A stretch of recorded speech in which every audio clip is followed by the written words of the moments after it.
What's up, YouTube? LD Moto back with you, or you can call it LD Motor if I have paid a little more attention.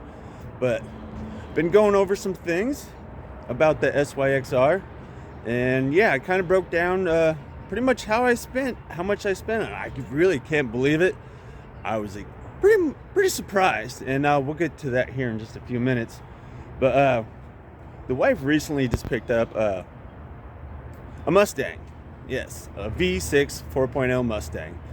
And you know what's really awesome about this car? It's not that you can do a lot to the motor or anything. Obviously you can't do much to the 4.0s. It's not really worth dumping like $3,000 into a turbo setup on it. But you know what's really cool about it? My two boys were riding in the back seat of this thing, just getting on the highway, and they're 8 and 6 years old, and they both said, "Dad, I love this car." Because you know what I think might have helped create some future car guys is the Mustang. Obviously, we know what it is. We know we're not going to car meets. We're not going to be lining up with people, racing people down. But it's still a Mustang. We changed the air filter out. We put a muffler on it.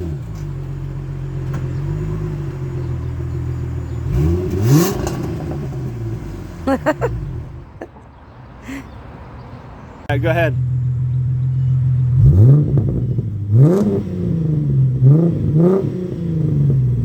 Not bad, not bad.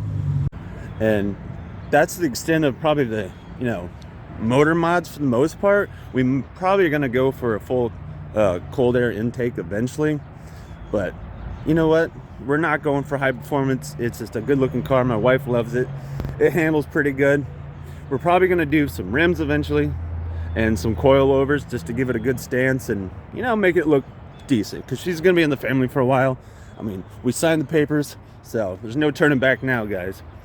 For you future car guys out there that watch the channel, if you want to just look good, it's definitely the route to go. And it's always a good platform if you ever want to go full on into it, just strip the motor out, whole drivetrain, and build your dream car, because it's still a Mustang. Regardless of what's under the hood, it's still a Mustang. Respect your rides, guys. And on to the other stuff. The SYX-R. Man, let's put it this way. If you wanted to build generally an OEM KTM 50, you're probably going to spend a couple grand. But I broke down what I spend not using OEM parts or stuff like that, and just kind of doing a lot myself. Now, these prices do not include any labor or anything like that, but give me just a second. I didn't want to stop this video at all, but I'm going to get inside because I want to go through the whole paper. Actually, we're going to get in the garage and we'll kind of go over the bike a little bit, and I have everything written down on this, so give me just a minute. We'll see you in just a minute. All right, guys. Don't judge me, it's a mess, I know. I do love my garage. I wish I had just a little more motivation to get in here, get things back on track. Because when you respect something, you love it, you want to take care of it, you want to make it look good. But here, let me get on to why most of you guys watch my channel, I guess. The SYX and the SYX-R build. All right, here we go. Let me flip this thing around so I can kind of see what's going on here. Alrighty, so start with generally the donor bike, the KTM. Oh, cool guy over here. Let me take these off. I spent generally on one frame, but you guys know, been around for a while. We had two. I sold one. $300. Yeah. We had a lot of fun with that too. Those motors ran, so we got some time and use out of that. For $300 on a 2000 or 99 2000 KTM 50 frame. It was the SX Adventure. Yeah. So $300 on that.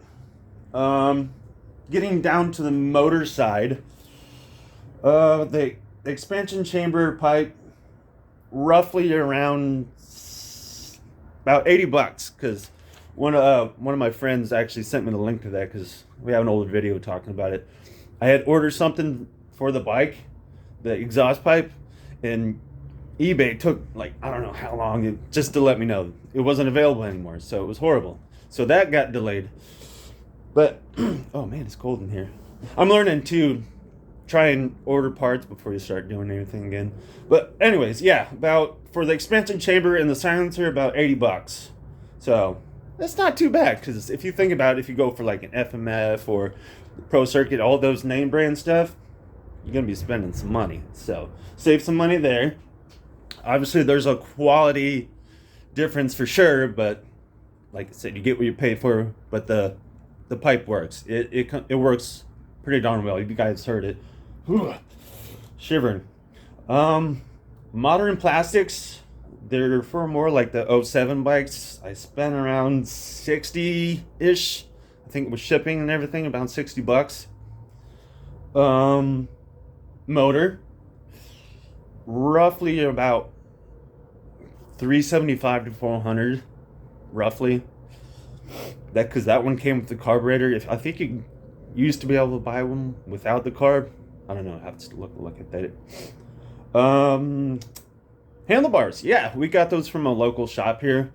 They're not designed necessarily. Well, yeah. I'm not saying they're not designed for them, but they were listed as a Suzuki Mini. So yeah, they worked, and those were originally bought for the original SYX, but we kind of just they're still good, so we moved them on to that. Oh yeah, $60 on that. The hardware for the exhaust. I got it off eBay. It was what was that brand? It was actually a name brand. I can't remember. I'll have to go back and look at that. But around $20 for the O-rings and the springs. Lost the spring, unfortunately. But yeah, that sucks. Paint and hardware. I mean, that's really can go either way with how you do it. Because if you wanted to like powder coat it, obviously you're going to be paying more money. I went with Lowe's Special and just took my time, some degreaser, sanded it down, smoothed it out, taped off a bunch of stuff. Around $25 to $30 for the paint and hardware. Pretty sure I got everything on there.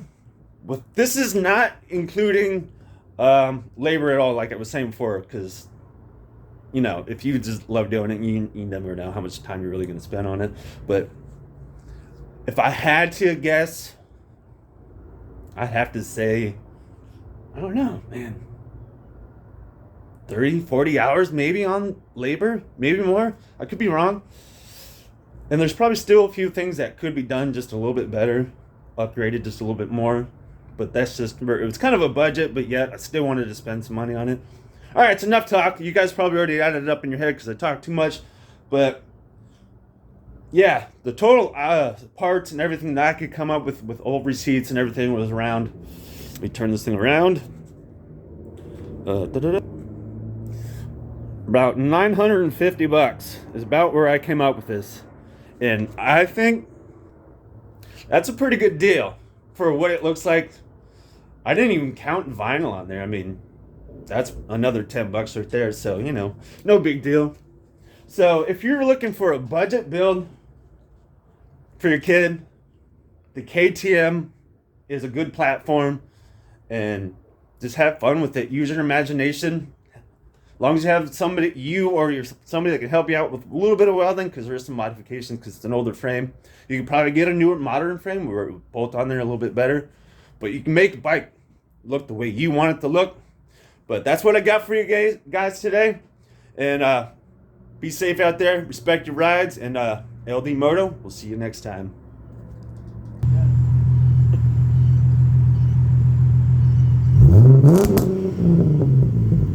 That sounds good.